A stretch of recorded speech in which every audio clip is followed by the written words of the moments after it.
Konnichiwa minasan, I'm Matayu and this is Manga You May Have Missed. Well, I think the hype has died down enough to the point where I can talk about this without looking like I'm jumping on the bandwagon. Which he's totally doing. Shh! Today's manga is known by many names. Abbreviated as SNK or AOT, its original name is Shingeki no Kyojin.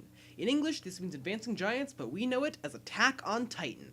Attack on Titan is a currently ongoing series written by Hajime Isayama and serialized in Bisatsu Shonen magazine by Kodansha.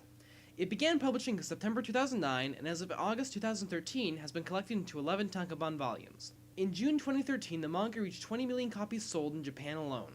An anime adaptation directed by Tetsuro Araki and produced by Wit Studio and Production IG aired between April and September 2013. Attack on Titan has been released in North America by Kodansha Comics USA. The anime has been licensed in North America by Funimation and in the United Kingdom and Australasia by Manga Entertainment. I make no apologies for the art in the first chapter, it's pretty bad. Not Toho bad, but pretty bad. Trust me, it gets better as the series goes on.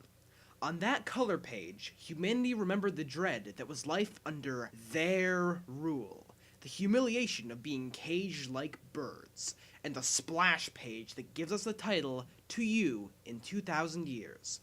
A boy stares into the face of a giant who dwarfs the boy's walled city. We immediately leave the scene behind and cut to a military-looking group on horseback. They are told to prepare for battle. They gallop into a forest of gigantic trees.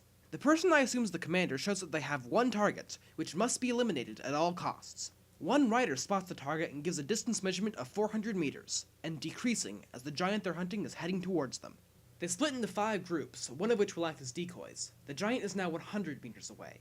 The attack teams then switch to Shingeki's trademark weapon, 3-dimensional maneuver gear. With the press of a trigger, grappling hooks shoot out from their belts and pull the soldiers high into the trees.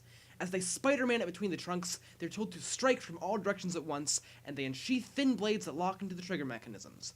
One soldier latches onto the back of the lumbering giant, and reels himself in to give the monster a taste of the power of humankind. Another abrupt cut brings us to a scarf-wearing girl saying goodbye to someone named Eren. Eren is actually asleep and dreaming this, and is shaken awake by the same scarf-wearing girl. They have to return home as it's getting dark. They were out gathering firewood. We learn that the girl's name is Mikasa, as Eren notices that her hair is longer. Mikasa gives him a blank look for a moment and then walks away, asking how deeply he had to be sleeping to spout that kind of nonsense. Eren gets up and follows her, saying he had a really long dream but can't remember what it was about. Mikasa looks back and asks Eren why he's crying. He hadn't realized it himself. The numbers 8, 4, and 5 decorate the transition as we pull back from the pair, showing the wall behind them. We get a splash page showing the wall in all its glory, and another page showing the giant gate and the cannon-bedecked battlements. Eren and Mikasa head towards the gate, Eren having quickly dried his eyes. He tells her not to breathe a word about the tears to anyone, she promises not to, but suggests that Eren let his dad take a look. Eren rejects his advice, but is stopped by one of the guards at the gate, whose name is usually spelled with an S instead of a TH. Hannes asks Eren why he's been crying, wondering if he's made Mikasa mad at him. Eren answers the wrong question, then backs up as Hannes smells like alcohol. He looks over and notices that the rest of the guards are also drinking. Psst! These soldiers are wearing a different symbol on their backs than the soldiers from before. This is important. Or rather, they're still drinking, on which Eren remarks as Hannes asks the underage kids to join them. Eren inquires as to their jobs, and Hannes says that they're manning the gates. As they're staying there all day, they tend to get hungry and thirsty, and alcohol sometimes happens to be one of the drinks available. Eren demands to know how they plan to fight when the situation calls for it while drunk off their asses. They have no idea what he's talking about.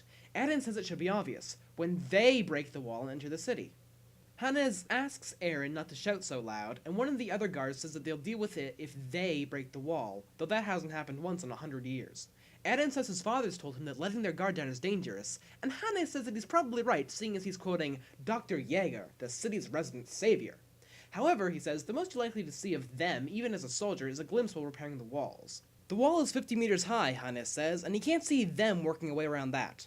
Eren realizes that the guards aren't even ready to fight in the first place, and Hannes feels to see the problem with that.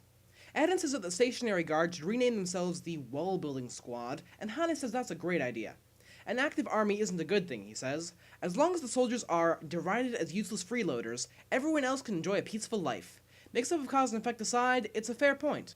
The other stationary guards chime in, agreeing with Hannes. One says that he doesn't understand the mentality of the Scouting Legion, who regularly journey outside the walls. He thinks they get a kick out of playing warfare or something. Eren's childish outrage has cooled into a more bitter anger. He calmly says that a life inside the walls, even if humankind has food, shelter, and everything they need to survive, is no different from living life as cattle. As he and Mikasa walk away, one of the guards calls him a weird, and Hannes wonders if Eren is seeking to join the Scouting Legion. The two walk in silence until Mikasa tries to get Eren's attention. She says he should forget about joining the Scouting Legion, and he yells at her to not make fun of them. Mikasa starts to say that she's not making fun, but is cut off by a ringing bell. The bell is atop the wall and is signaling the return of the Scouting Legion from an expedition. Eren declares the victorious return of the heroes, and pulls Mikasa with him to watch the return. There's already a crowd of people, so they climb on some crates to get a good view. It's at this point that I realize I should have put a gore warning earlier in the video. It's not horrible, but it's definitely more than one would normally expect from a modern shonen series, as evidence from the soldiers that have clearly been through hell and back. Eren, askance, overhears some people muttering that this expedition has been equally horrific in cost, and that of the 100 people that left, less than 20 came back. The rest were probably eaten. A woman runs to the commander, asking about her son Brown, probably should be Braun. If you haven't noticed yet, this is all that remains of the group we saw at the beginning. The commander tells a subordinate the woman is Braun's mother, and she retrieves the bundle from the saddle. The commander places the bundle in the woman's arms, and there's no way I can make this funny. The arm is all that's left of Braun. The woman's screams of sorrow echo through the street. Fighting back her tears, she asks the commander if her son was useful. The question leaves him shocked. She demands to know if her son's death contributed to humankind's eventual retaliation against them. The commander starts to reassure her, but the words die in his throat. No, he says. Once again, and as usual, the Scouting Legion's expeditions only resulted in a senseless waste of human life. The commander has been incompetent, and humanity has learned nothing about them. The crowd starts muttering to itself, and the man in front of Eren and Mikasa says it's a waste of both lives and taxpayer money to keep the Scouting Legion functioning. The civilians are essentially fattening them by sending out soldiers as free meals. He is interrupted by a stick hitting him on the back of the head, and turns to yell at Mikasa as she drags Eren away. She tosses Eren unceremoniously against a wall. He asks her what the hell, but she merely asks him if he hasn't changed his mind about joining the Scouting Legion. He doesn't answer, but instead asks her to help pick up the firewood. The two return home to a house that seems to be blocking off the street behind it. Eren's dad welcomes them home, and his mom remarks that they're late. Eren says it's a long story as Mikasa puts the firewood away. Dad and Eren discuss Dad's upcoming trip into town to make house calls, and Mikasa mentions that Eren wants to join the Scouting Legion. Eren yells at her for not keeping the secret, but his mom yells at him louder, asking if he has any idea what the casualty rate for people venturing outside the wall is. Dad stays calm and asks Eren why he wants to go outside. His reason is that he simply wants to know what's out there, so he doesn't have to live his life as an ignorant. In addition to this, if no one is willing to pick up the torch, then the people who die outside the walls do so in vain. Dad quietly thinks about this for a second, then goes to leave. Mom demands he talk some sense into Eren, but he tells her that once someone's on a quest, it's impossible to talk them down from it. He then addresses Eren, saying that when he gets back, he'll show Eren his secret room in the basement, holding up a very nondescript key.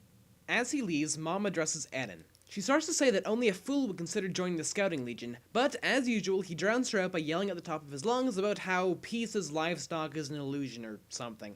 Mom turns to Mikasa, who also looks worried about Eren, and asks her to look out for him, since he has a knack for getting in trouble. In a back alley somewhere, another kid is getting in trouble. The kids pinning him to the wall call him a heretic and ask why he doesn't hit back. The kid says he'd never stoop down to their level, saying that they know he's right and have no choice but to hit him rather than giving him an actual answer. They're effectively conceding his point. The bullies tell him to claim it, but are interrupted by a person running towards them. They see that it's Eren and prepare for a fight, but then see the Angel of Death, usually known as Mikasa, behind him and turn tail. Eren crows his victory, but the boy points out that they were actually terrified of Mikasa. Eren moves to help the boy, Armin, get up, but Armin chooses to stand on his own 2 feet. Armin tells the other two that he said humanity would one day need to leave the walls, which is when they declared him a heretic and hit him. Eren asks why people look down on you for wanting to go outside.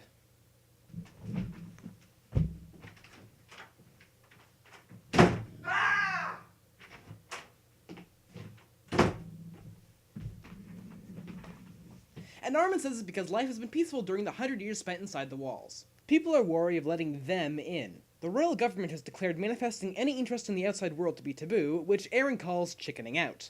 Armin ponders if that's the only reason, while Eren declares that risking their own lives is their business, and Mikasa tells him to forget it. They both look at her, and Eren, still angry, asks why she told their parents. She never said she'd cooperate. Armin asks how it went, and wasn't surprised that the answer is, not well. Eren, angry again, asks if Armin intends to tell him to stop too, but Armin says he actually understands Eren's position. However, he's also curious about the people who think staying within the walls will protect humankind forever. The walls may not have been breached in 100 years, but there's no guarantee that it won't happen today. At that moment, a giant tremor shakes the ground. They don't understand what's happening, and go to have a look. A nearby sign is swaying as Armin runs ahead to look. Eden asks him what's going on, but he's speechless. They run out to see for themselves. There's a hand. A hand on top of the 50-meter-high wall. A head also rises up. It's one of them. A titan. As the colossal figure brings its foot back, humanity remembered. They remembered the dread that was life under their rule as the titan's foot smashes through the wall. They remembered the humiliation of being caged like birds as hundreds of smaller titans lurched toward the gap, left in humankind's only defense against them. The end. We are roughly halfway through the first episode of the Attack on Titan anime, which I would recommend looking up. There are some changes to the order of the story, as the mini-arc known as Mankind's Comeback in the anime comes before the mini-arc called Battle of Trost District. In the manga, we jump directly into the defense of Trost after the events of the first couple of chapters, with the training and character introductions of the 104th Trainee Corps coming afterwards. In terms of storytelling, I find that the anime's method makes more sense. I also really like the way the anime looks. The characters all have thick black outlines around them, which is really uncommon in Japanese animation. I also love the soundtrack, composed by Hiroyuki Sawano. Also, you may have heard the opening themes by Link to Horizon. They're pretty catchy, I guess. The anime is 25 episodes so far. It ends halfway through what has been currently published. It was simulcasted as it aired on Crunchyroll and should still be viewable from there. In summation, a good manga with a good adaptation. Pick it up if you're looking for something with cool action, or if Game of Thrones and Homestuck don't give you enough character deaths. I guess there's only one thing left to say. Minatachi, are you the prey, or are you the hunters?